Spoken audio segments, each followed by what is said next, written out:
Day in and day out, we're bombarded with information about the novel coronavirus. Social distancing, contact tracing, flattening curves, asymptomatic carriers. We're all suddenly fluent in a language we didn't know we'd ever have to understand. But as we grieve losses, find ways to cope, and look to the future, it seems sometimes even the most well-informed among us are just guessing. Beyond all the stats, graphs, and restrictions, our future with the novel coronavirus is still uncertain. So what's really going on here? What does the scientific community know that we don't, and why don't they know more? Let's zoom out.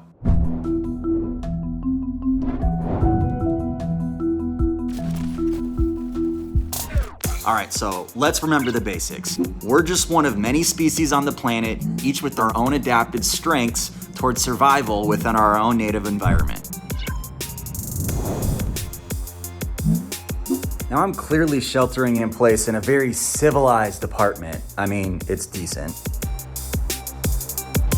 But let's imagine for a second that you're a hunter-gatherer, surviving off the beasts and the berries of the deciduous forest.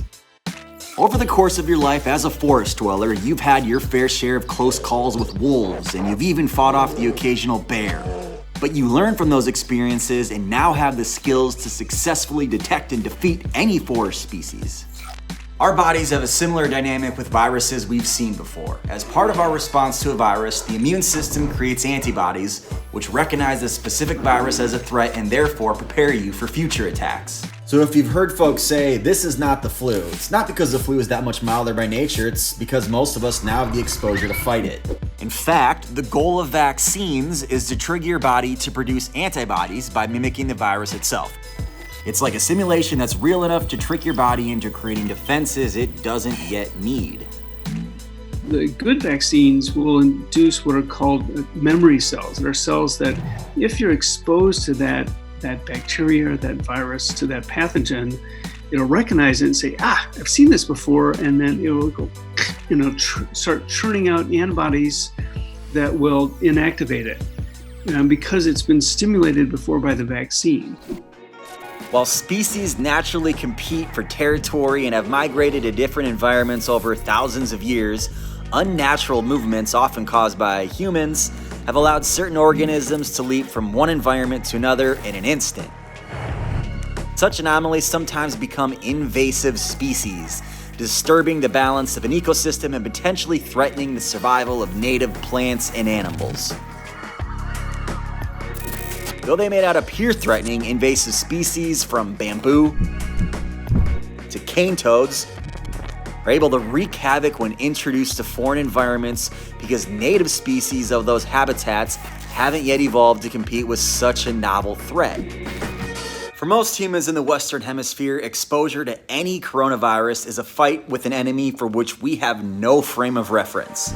So for our forest hunter, let's say the novel coronavirus is a scorpion.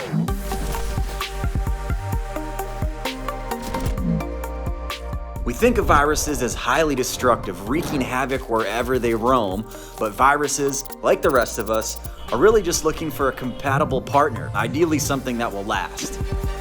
Viruses themselves are not technically alive by scientific standards because they can't reproduce on their own. They need a host. And when it comes to leaping from one host to another, things can get messy. If there's a jump to a new species, like from animal to human, we may have never seen this pathogen before, and we may have no pre-existing immunity to it. So we have no sort of natural protection to it. It will take time to develop that. And then we may not have any tools to deal with it. So we might not have specific treatments for it. We may not have vaccines. All of which are quite true right now with SARS-CoV-2. That sounds grim. I say we do a little research. Let's go to the bookshelf. It's likely that COVID-19 came from bats. Sure, bats are creepy, but they're also cool. They help distribute pollen, they control pests, and they're the only mammal that can fly. But flying takes a lot of energy.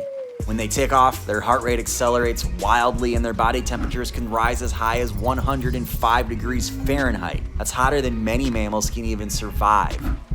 Because of those high temperatures, bats are able to sustain a lot of viruses while naturally burning up infections. But this also suggests that viruses that have been able to replicate in bats are more resilient to high temperatures. So what do all these bat facts have to do with us? Well, now that this coronavirus has made the leap into humans, understanding its probable host might help us gauge what we're really in for. So the virus goes into your body, and I cannot draw. I have a better idea. Oh yeah, it's sourdough season. If the virus enters the host without being recognized as a threat, the proteins on the outside of the cell attach to receptors on one of the host cells.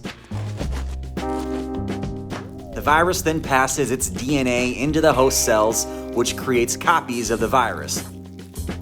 The virus may start multiplying, especially in the upper airway. And what we're learning is just talking or singing can lead to an aerosol. And once your body detects a threat, it will trigger an immune response, like fever, to attack through heat. Many of those infected with COVID-19 report waves of fever that seem to resolve but then come back worse, which suggests that this response may not be effective against the novel threat. For the most part, the pain and discomfort of sickness come from your body's own reaction as it attacks its own hijacked cells. Our immune systems are complex and adaptable in some ways, but rugged and stubborn in others. Combat with an unfamiliar foe can mean our instincts may not be reliable and may even work against us. The immune system calls for backup, and white blood cells flood to the area to help in the fight. The surge causes inflammation, which produces a dry cough. If your immune cells are able to defeat the virus in the throat, the battle can end here. Otherwise, the virus descends towards your lungs into air sacs called alveoli, where gathering your troops can get a little claustrophobic. Inflammation in the alveoli can lead to fluid buildup, and since the job of these sacs is to transfer oxygen to your body, this is when breathing issues can set in, along with other symptoms of pneumonia. That can lead to an acute increased need for oxygen, and that may drive them to end up in the intensive care unit and maybe even be on a ventilator. This all feels very scary and unknown to the point of feeling helpless at times. But in really understanding the threat and acknowledging what we can't control, we can better figure out what we can.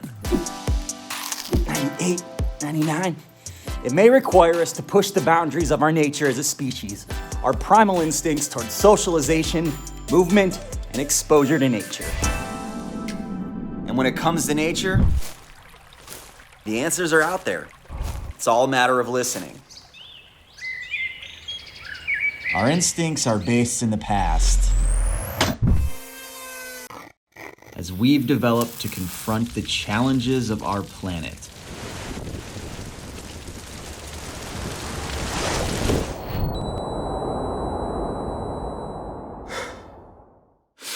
And now, we have to look to the future.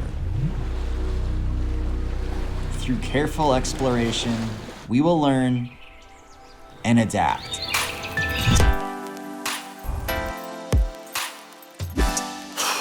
It'll take a while, but this is an enemy that we can conquer as a collective.